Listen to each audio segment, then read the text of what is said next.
कला हिंदी साहित्य के समस्त छात्र छात्राओं का स्वागत एवं अभिनंदन।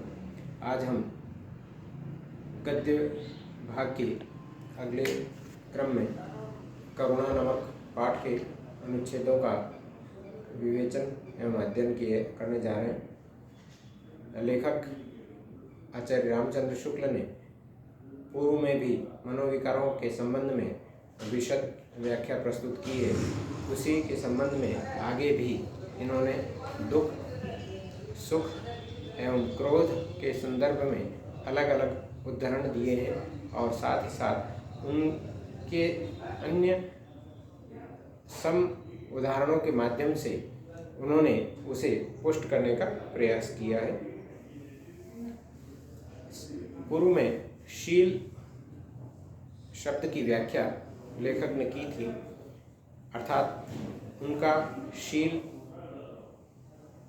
अच्छा नहीं है या उनकी आँखों में शील नहीं है या शील तोड़ना अच्छा नहीं है। इस प्रकार से इस शब्द के द्वारा मनुष्य के व्यवहार और उसके आचार विचार पर उन्होंने अपने विचार प्रकट किए हैं। लेखक ने अब एक सदाचार की बात की है कि समाज में रहते हुए यह एक आम बात सुनने को मिलती है कि सत्य बोलना चाहिए, झूठ नहीं बोलना चाहिए। यह नियम के अंतर्गत है, परंतु क्या वास्तव में यह दोनों ही तथ्य सही साबित हो सकते हैं या नहीं? अलग अलग पात्र एवं उदाहरणों के माध्यम से देखा जाए तो सत्य बोलना वास्तव में सही है और उसी पर व्यक्ति विशेष पर विश्वास किया जाता है और असत्य वक्ता पर किसी भी प्रकार से विश्वास नहीं किया जा सकता। जहाँ दूसरी ओर देखें तो क्या वास्तव में असत्य संभाषण सही है या नहीं?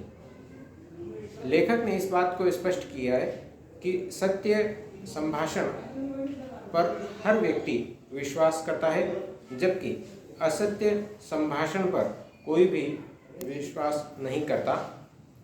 मनोरंजन या खुशामद या शिष्टाचार, इसमें बहाने के कारण या बहाना ढूंढकर झूठ बोल देते हैं। ऐसी स्थिति में यह एक प्रवृत्ति बनती जा रही है, परंतु लेखक ये बतला रहे हैं कि निरपराध या निर्दोष या निस्सहाय व्यक्ति के प्रति यदि झूठ बोलकर उसे बचाया जा सके तो इसमें किसी भी प्रकार से दोष नहीं लगेगा। अर्थात उसे बचाने के लिए एक झूठ बोलना वह सत्य के बराबर है, प्रतिदिन झूठ बोलना नहीं होगा। अतः अंतःकरण की सात्विक वृत्ति के कारण उस व्यक्ति को बचाना सर्वोपरि माना जाता है। जैन धर्म और बौद्ध धर्म में भी इन संदर्भों को उल्लेखित किया है तथा गोस्वामी तुलसीदास ने भी रामचरितमानस में एक जगह यह स्पष्ट किया है कि परहित सरिस धर्म नहीं भाई, पर पीड़ा सम नहीं अधमाई। अर्थात व्यक्ति जिसके प्रति श्रद्धा है वह किसी कारणवश झूठ बोलता है तो उसकी सेवा करना, उसे बचाना परम धर्म माना जाता है। यह भी एक सात्विक शील के तहत ही माना जाता है।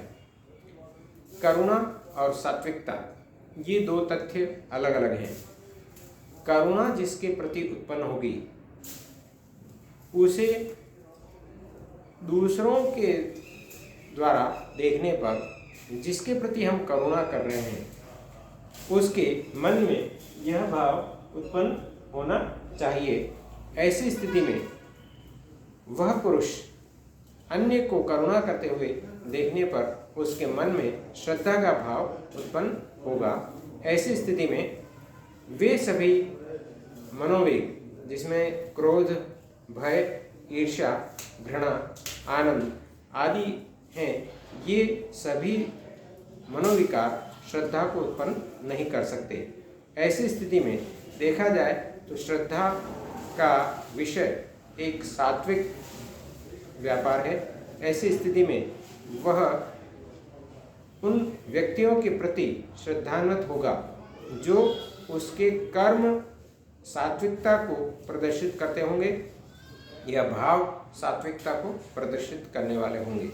ऐसी स्थिति में हम यह कह सकते हैं कि प्राणियों की अंतःकरण की वृत्ति जिसके द्वारा दूसरों को लाभ पहुंचाया जाए, जिसे कष्ट से छुटकारा दिलवाया जाए, ऐसे मनोविकार ही उसे सात्विकता के रूप में प्रस्तुत करने के लिए प्रयास रहेंगे। अब अन्य अनुच्छेद में 2 मनोविकार और प्रस्तुत कर रहे हैं, उनकी व्याख्या अगले में करते हैं। धन्यवाद।